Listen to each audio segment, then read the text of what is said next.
Rachel Zegler just keeps making things worse with the Walt Disney Company. The more that she tries to defend this movie, the more that she tries to spew her agenda onto the general public, it's only making matters worse. Not just for Bob Iger, but for whatever is left of the image of Disney as a whole. I think this girl does not deserve a feature-length film. You want to trash that legacy? That company that now Disney has screwed up the last 5 years trying to please a small percentage of minorities in America? Yeah, we're sick of it. So the more you do this, Disney, Iger, Zegler, whatever her name is, yes, this is exactly the backlash you're going to get from parents who have kids who are your customers. You're supposed to win parents over. You're talking to kids, the parents pay for the tickets. You have to be a dummy as a marketer. If I'm Bob Iger, you know what we're doing? Emergency meeting. We're putting Snow White on hold for 2 years, and guess what? Pay her a couple $1,000,000, go away. We're gonna bring another person to play this role because you just screwed this thing up. Things just went from bad to worse for Snow White, and it's shaping up to become one of the biggest bombs of all time. Jonah Platt, whose father helped produce the latest Snow White film, had some very harsh words for star Rachel Zegler.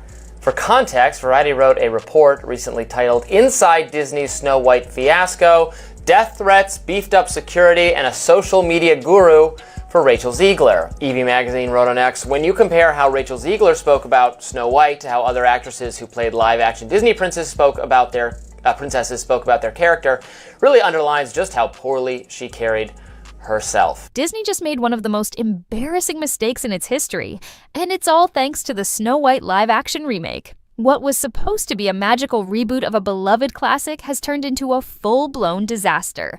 Fans are outraged, critics are slamming it, and Disney is reportedly on track to lose over $100 million on this film. Even worse, people are accusing the studio of destroying its own legacy. I truly do believe that. There's something wrong with her. She's disturbed, she's unhappy. The reality is she's just not stable, like the majority of people in Hollywood. They're just not stable human beings. I would highly advise that you boycott this film, no matter how much your children love Snow White. And if she hadn't have opened her mouth, I think that this movie might have done well. They might have just been able to ride on the hopium of the movie and some well-cut trailers, and people would have paid to go see it. And then it would have fallen off when people knew it was garbage. I don't think they're going to buy it. I don't think they're going to watch it. I don't think they're going to like it. But Rachel Zegler made it so hateable that you really sabotaged and took hundreds of millions of dollars from the studio. I don't know how anyone would ever want to go into business with her. From casting backlash to massive box office failure, this isn't just a flop. It's a warning sign that something's seriously broken at Disney. So how did it all go so wrong? And can Disney recover from this? Let's break down the controversy that has everyone asking, has Disney finally lost the plot? In 1937, Walt Disney made a gamble that nearly bankrupted his studio. He poured everything, his time, his money, his reputation, into a single project. That project, Snow White and the Seven Dwarfs. And it didn't just succeed, it changed the world. It was the first full-length animated feature film ever made. Nobody had done it before. People laughed at the idea. They called it Disney's Folly. But when it finally hit theaters, audiences cried. They cheered. Grown men and women sat in awe as hand-drawn characters came to life with emotion, depth, and magic. It was revolutionary. This movie built the Disney empire. Without Snow White, there is no Cinderella, no The Lion King, no Frozen. Heck, even the iconic Disney castle logo you see before every film, that's Snow White's castle. That's how deeply this one story is woven into the fabric of Disney's legacy. It's not just a film, it's sacred ground. So when Disney announced a live-action remake of Snow White, fans expected something breathtaking. Something that honored the legacy while refreshing the story for a modern audience. But instead, what they got felt like a betrayal. You see, remaking Snow White isn't just adapting a fairy tale, it's touching a cornerstone of animation history. A movie that's literally in the Library of Congress because of its cultural significance.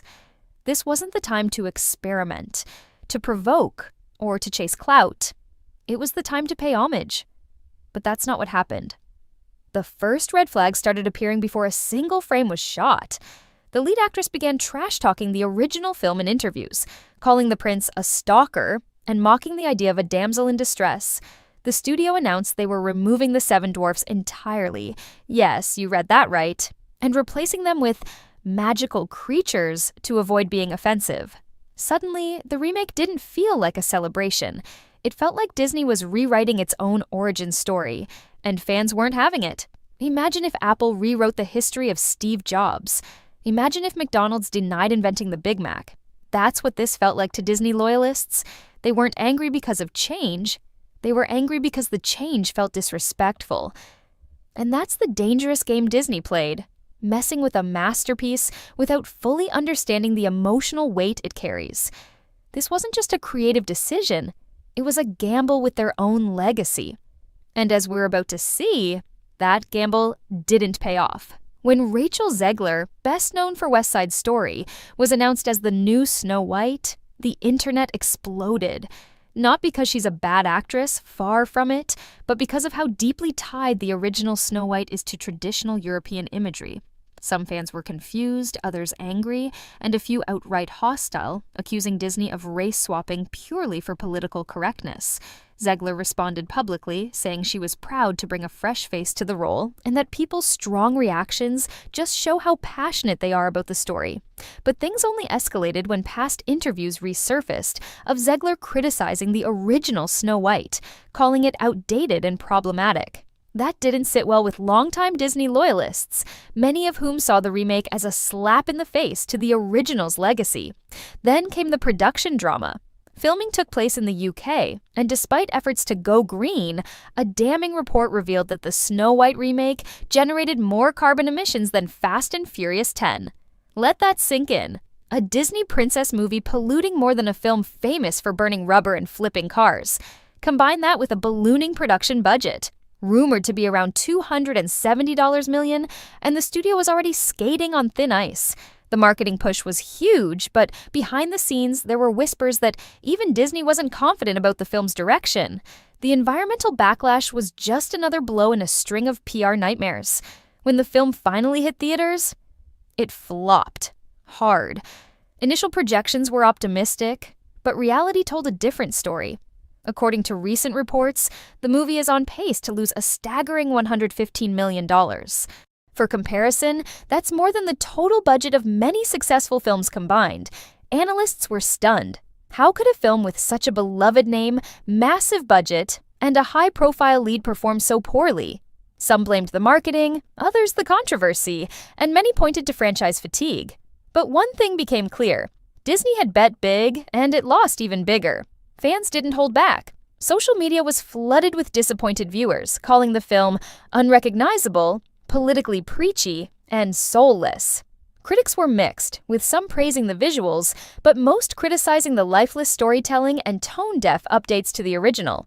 The dwarfs were removed or replaced with a diverse group of characters to avoid stereotypes, but that decision backfired too, as many saw it as erasing the very thing that made the original charming and unique. It was becoming obvious. In trying to modernize the film, Disney had alienated the very audience it was trying to please. So, what now? Disney is in damage control mode. Sources say projects like the live-action Tangled have been quietly delayed, possibly even shelved. Investors are growing nervous, and the once foolproof formula of remake a classic, rake in billions, might be dead. This isn't just about Snow White anymore. This is about Disney's identity crisis. Are they chasing social approval, box office numbers, or do they still care about storytelling at all? Because the truth is, you can't modernize a fairy tale if you forget the magic that made it timeless in the first place. Now, here's where you come in. Do you think Disney should stop remaking its classics and return to original storytelling? Or was Snow White just an unfortunate misfire in a long line of hits? Drop your thoughts in the comments below. We're diving into every theory, hot take, and conspiracy in the replies. And if you enjoyed this breakdown, hit that like button, subscribe for more movie deep dives, and ring that bell so you never miss another fairy tale turned fiasco. Until next time, stay curious.